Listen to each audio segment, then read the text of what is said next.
Salut les amis et bienvenue dans la bibliothèque de l'étrange. On se retrouve aujourd'hui pour un petit grand book haul. Je me suis procuré pas mal de livres ces derniers temps et du coup c'est l'occasion de vous présenter tous mes trouvailles et je suis très contente parce que j'ai trouvé des pépites. Plus, j'ai trouvé quelques titres dans la boîte à livres de ma ville. Enfin, du coup, je suis très contente. Mais on verra tout ça dans les minutes à suivre. On va commencer par une valeur sûre et un auteur que j'adore. Je parle bien évidemment de Clive Barker et du 6e livre de sang. La mort, sa vie et son œuvre. Lors d'un autre book haul, cet auteur, il a déclenché une véritable passion parmi vous. Je sais qu'il y avait pas mal de commentaires qui me recommandaient des œuvres de Clive Barker et finalement, j'ai pu mettre la main sur le 6e tome des livres de sang et je suis très contente parce que les livres de sang, c'est une révélation pour moi. J'ai lu juste le tome 2 et le tome 3. J'ai pas pu trouver les autres en occasion pour l'instant. J'ai trouvé maintenant le tome 6 et chaque fois quand je vois un tome de Clive Barker, comme je vous ai déjà dit, je le pioche et je le rajoute dans ma bibliothèque et je sais que les livres de sang, je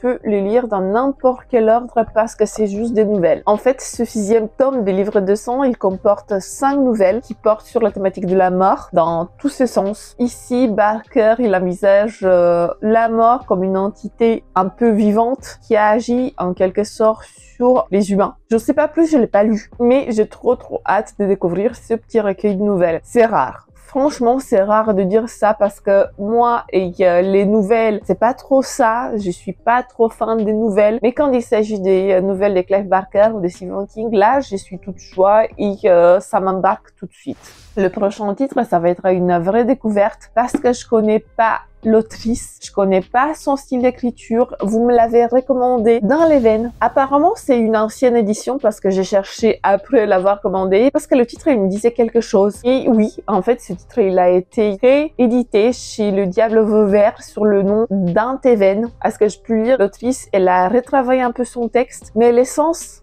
elle reste la même. Du coup, moi, j'ai l'ancienne version, même s'il y a des modifications, je pense pas qu'ils sont très poussé, disons. Et je veux dire que l'essence du récit reste la même, à ce que j'ai pu comprendre. Mais en tout cas, je vais me faire un grand plaisir de découvrir cette autrice que je vois un peu partout. Même dans les commentaires, vous me l'avez déjà recommandé, vous m'avez déjà recommandé les œuvres d'E.A. Morgan. Et je suis là, je suis toute joie, je suis contente de pouvoir découvrir des nouvelles autrices, des nouveaux auteurs. Et du coup, de quoi ça parle ce récit? Parce que bien évidemment, je vais faire un petit synopsis. Eh bien, les nuits à Bordeaux sont sanglantes. Chaque nuit, il y a des jeunes filles qui disparaissent et le matin, c'est l'horreur. Pourquoi? Eh bien, parce que ces filles, on leur a enlevé tout leur sang, peut-être qu'on leur a sucé tout leur sang, on laisse entrevoir des vampires dans ce récit, je sais pas. En tout cas, la police est sur le coup. Le lieutenant Baron, il enquête. Mais la chance ne va pas tourner de son côté parce que sa fille va s'enticher d'une énergumène. Un gars qui fréquente un lieu un peu bizarre, un lieu de la nuit. Et peut-être que ce gars a des liens avec ces meurtres. Peut-être c'est lui le vampire cherché par le lieutenant Baron. Je sais pas plus, mais en tout cas, il me donne vraiment envie. Regardez-moi, en plus, il a l'air tout neuf. Que demander de plus?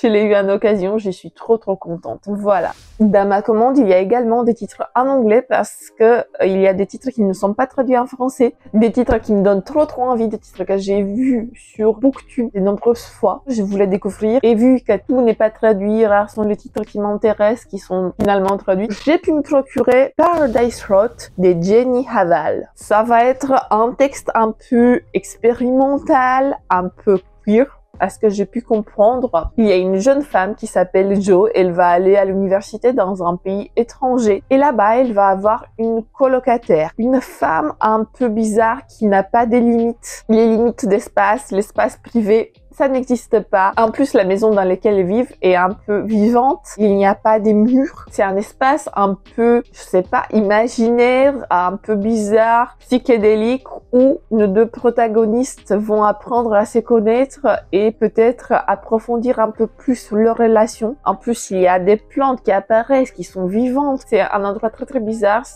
cet espace me fait penser un peu à une atmosphère un peu Lovecraftienne. Je sais pas plus, je vous donnerai des nouvelles dès que je l'aurai lu. En plus, il est très court. Je suis très contente de l'avoir trouvé. Pareil pour le prochain titre, je savais pas qu'il avait été traduit en français et quand j'ai vu ça, j'étais toute joie. Il s'appelle Sous les signes des poissons de Melissa Broder. C'est un unhinged woman book. Vous savez, les livres sur les femmes un peu dérangées qui sont au bord du précipice, un peu au bord de la folie, de la dépression, etc., et dont les actions sont pas très contrôlées. Il était traduit. Moi, je l'ai cherché en anglais, je savais pas qu'il avait été traduit et quand je l'ai vu, je me suis jetée dessus comme un chacal.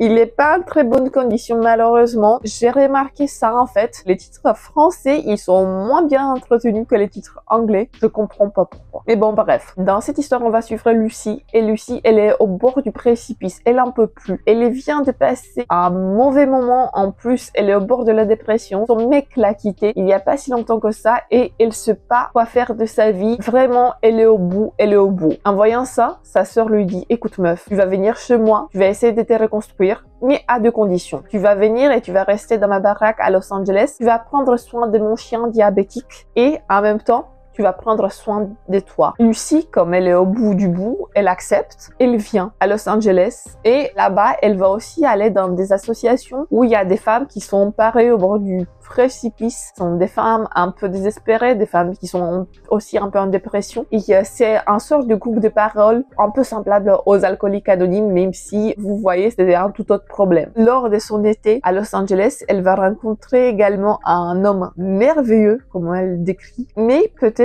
que les choses ne vont pas aller dans un bon sens. Je sais pas plus, je l'ai pas encore lu. Mais j'ai trop envie de connaître ce récit. C'est un unhinged woman book et je demande pas plus.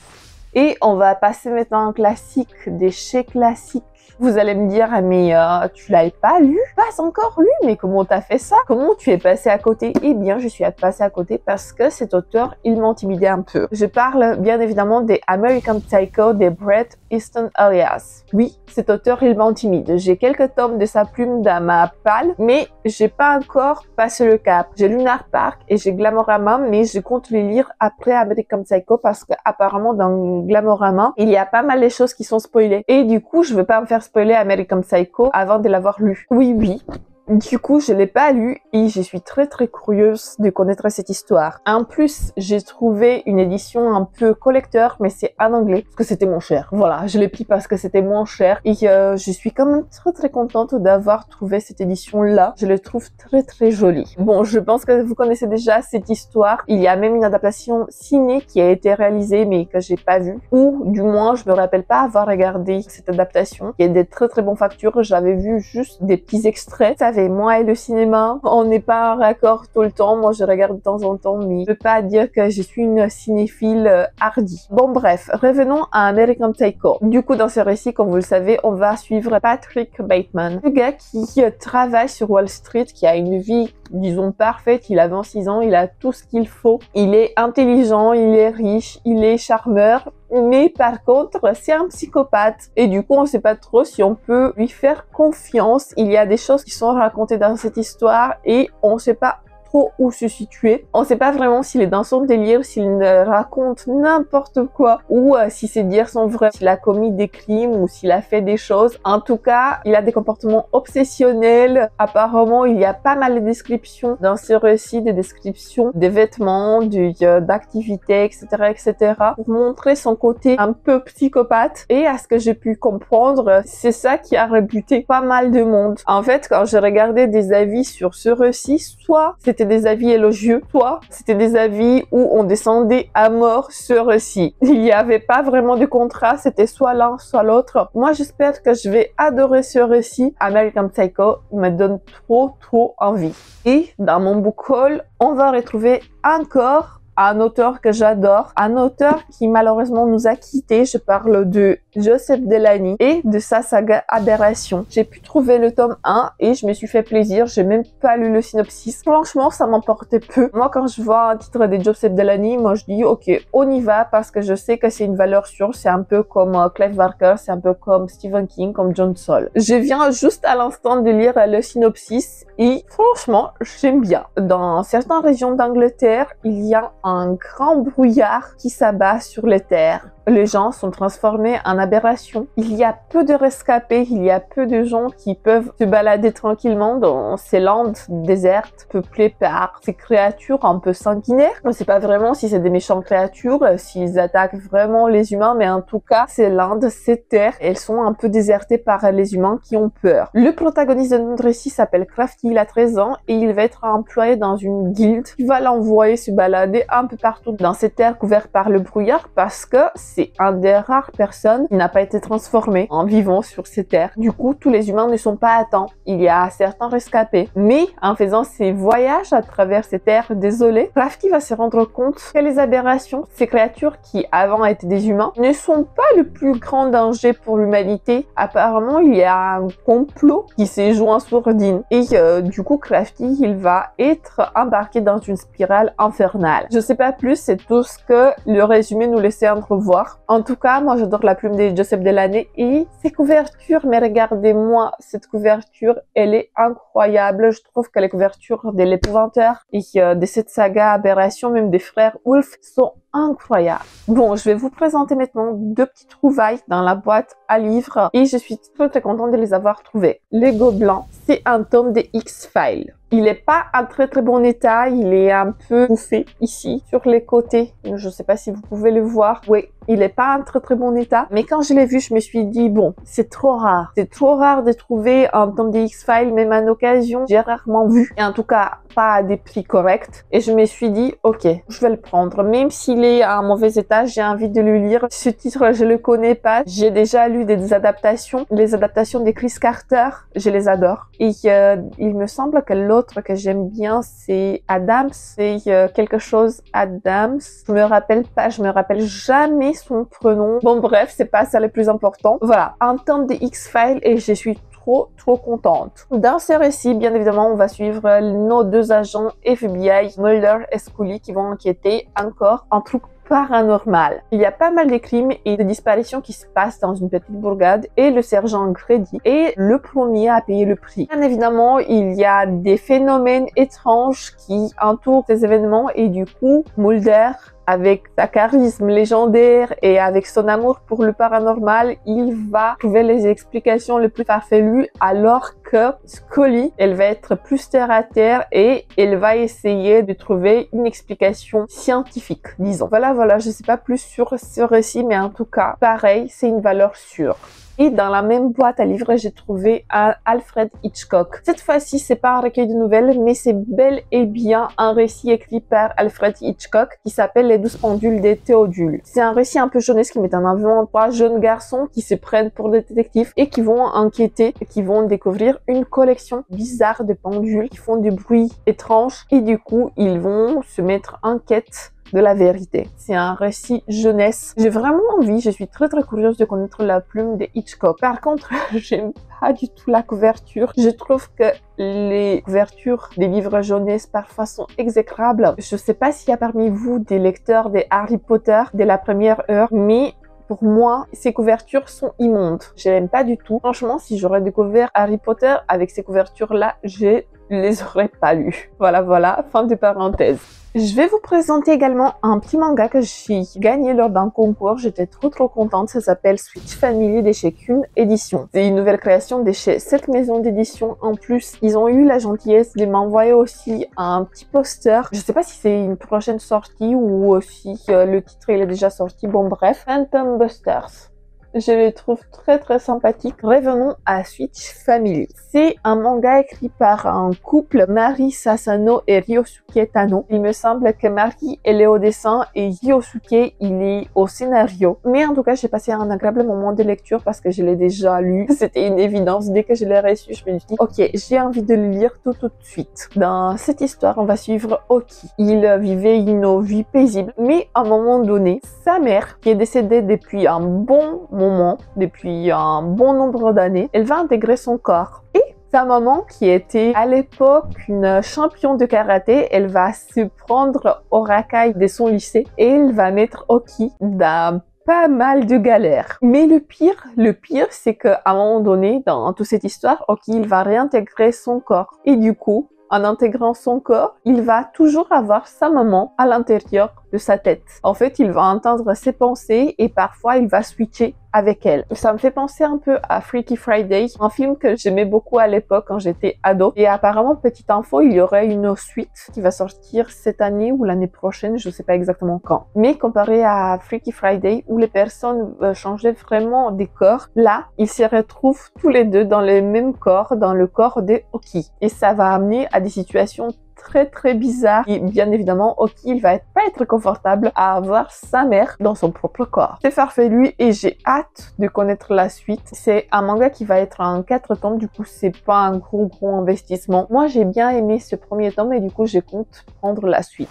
Bon, revenons à ma commande des livres achetés en occasion. Du coup je me suis procuré le premier tome d'une saga que je voulais découvrir depuis longtemps. Il s'agit d'Annihilation, le tome 1. Moi j'ai découvert Annihilation grâce à son adaptation en film sur Netflix. C'était assez sympa, même si c'était un peu déroutant également, parce qu'on suivait ces 4 femmes, ces 4 scientifiques dans cette zone X, une zone qui commence à s'élargir et qui affecte ceux qui entrent dedans. Quand je vous disais, c'était assez sympa, le film c'était assez sympa et du coup, il m'a donné envie de connaître la version originale, la trilogie originale. En plus, j'entendais pas mal de bien de cette œuvre et du coup, comme j'ai pu trouver ce tome 1, je me suis dit, c'est l'occasion. C'est l'occasion de tester. Dans ce premier récit, on va suivre, comme je vous disais, 4 scientifiques, 4 femmes qui vont rentrer dans cette fameuse zone X. Dans cette zone, il faut savoir que les expéditions, elles se sont succédées. Là maintenant, c'est la 12e expédition. Mais ces 4 femmes, elles sont pas sûres de sortir indemnes de cette zone. Elles ont pour tâche de cartographier toute cette zone afin que la nation puisse connaître un moindre détail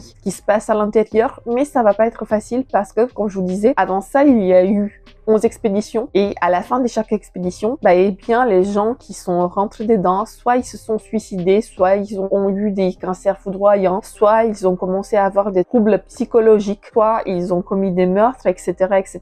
Du coup, c'est pas une zone safe, c'est pas un endroit où tu aurais vraiment envie de te balader, mais pour autant, ces 4 femmes, elles vont en quelque sorte se sacrifier pour le bien de l'humanité parce que cette zone, elle commence à s'étendre de plus en plus et du coup, ça devient un vrai besoin de connaître ce qui se passe à l'intérieur. Voilà, du coup, Annihilation, j'ai trop envie de connaître cette série.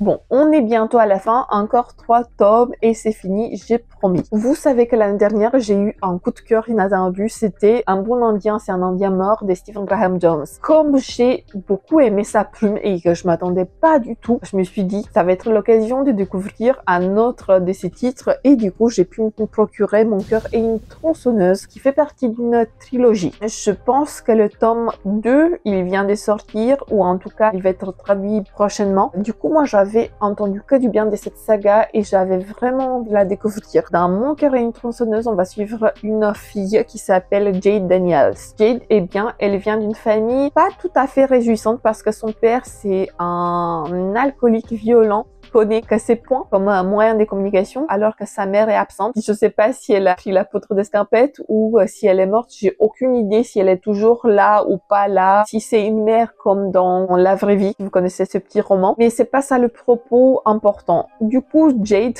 en ayant une telle famille, elle va essayer de se protéger, de trouver un cocon et elle trouve ce cocon protecteur dans les films d'horreur. Elle regarde, elle mate tous les films d'horreur qui lui passent entre les mains et quand dans sa petite bourgade, il y a des crimes qui commencent à se répandre un peu partout, elle se dit je connais déjà ce pattern. En fait, on se retrouve dans un slasher et du coup, elle va essayer de mettre toutes ses connaissances à profit afin de résoudre ces crimes, d'y chasser et de trouver le coupable, le meurtrier. J'ai trop envie. Franchement, je sais. Je vous dis chaque fois quand je finis de présenter un titre, je vous dis oui, j'ai trop envie, mais c'est vrai. Chaque fois que j'achète un titre, j'ai envie. J'ai envie de lire. Voilà, j'ai envie de lire, j'ai envie de découvrir ces histoires.